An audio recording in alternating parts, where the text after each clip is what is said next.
Pernahkah kamu bertanya, apa sebenarnya peran public relation atau PR dalam kehidupan kita sehari-hari? PR bukan hanya sekedar membuat berita, mengurus media, ataupun membuat siaran pers. Melainkan PR juga adalah jantung komunikasi antara organisasi dan publik. Halo semuanya, perkenalkan nama saya Janisa Desriani Ritanasa dengan NIM 2403050016, jurusan Ilmu Komunikasi, Fakultas Ilmu Sosial dan Ilmu Politik, Universitas Nusa Cendana. Dalam video kali ini saya akan membahas mengenai PR dari 3 sudut pandang yang berbeda, sebagai aktivitas sosial, sebagai profesi, dan sebagai kajian ilmu. Yang pertama, saya akan membahas PR sebagai aktivitas sosial. PR adalah aktivitas sosial karena ia berakar dari interaksi manusia. Setiap kali sebuah organisasi berbicara kepada publik, menjawab kritik, atau membangun citra positifnya, itu adalah PR dalam bentuk sosial. PR membantu membangun kepercayaan, menciptakan dialog, dan memperkuat hubungan antara institusi dan masyarakat. Dalam konteks ini, PR bukan hanya sekedar soal strategi, tetapi juga soal empati dan pemahaman kita terhadap dinamika sosial. Yang kedua, PR sebagai profesi dan praktik.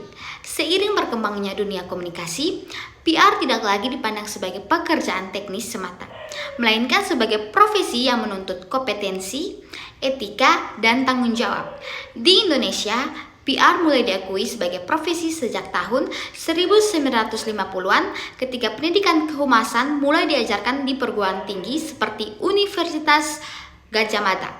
Sebagai sebuah praktik, PR adalah fungsi manajemen strategis. Praktisi PR bekerja untuk 1.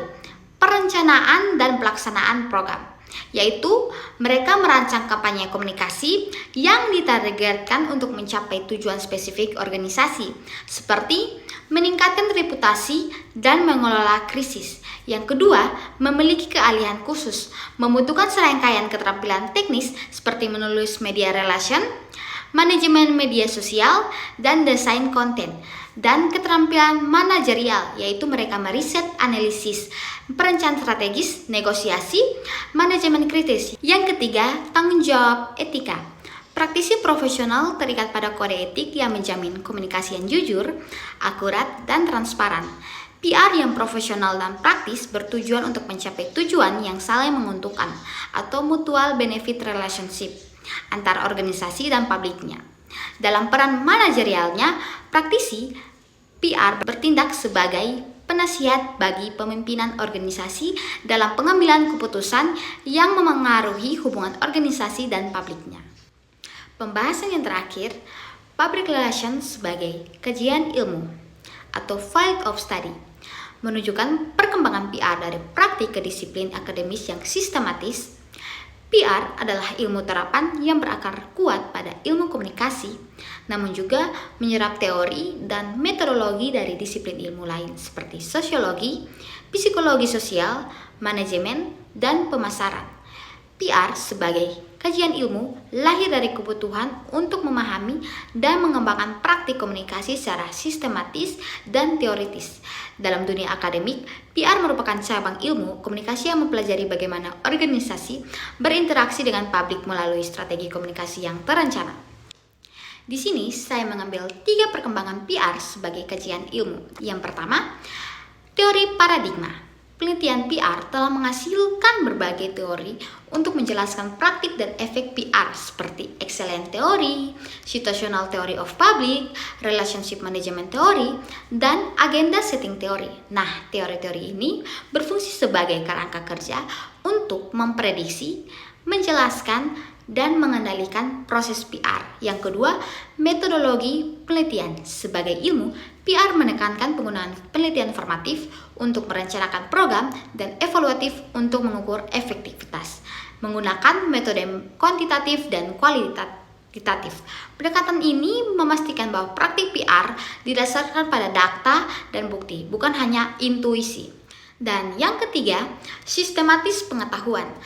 Institusi pendidikan tinggi menawarkan program studi PR atau ilmu komunikasi dengan spesialisasi PR. Kurikulum ini disusun secara sistematis yang mengajarkan prinsip-prinsip dasar etika, riset, dan strategis komunikasi kepada calon profesional. Proses ini mengubah praktik PR menjadi disiplin.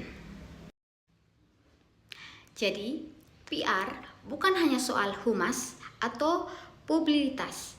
Ia adalah aktivitas sosial yang membentuk relasi, profesi yang menuntut etika dan kompetensi, serta ilmu yang terus berkembang.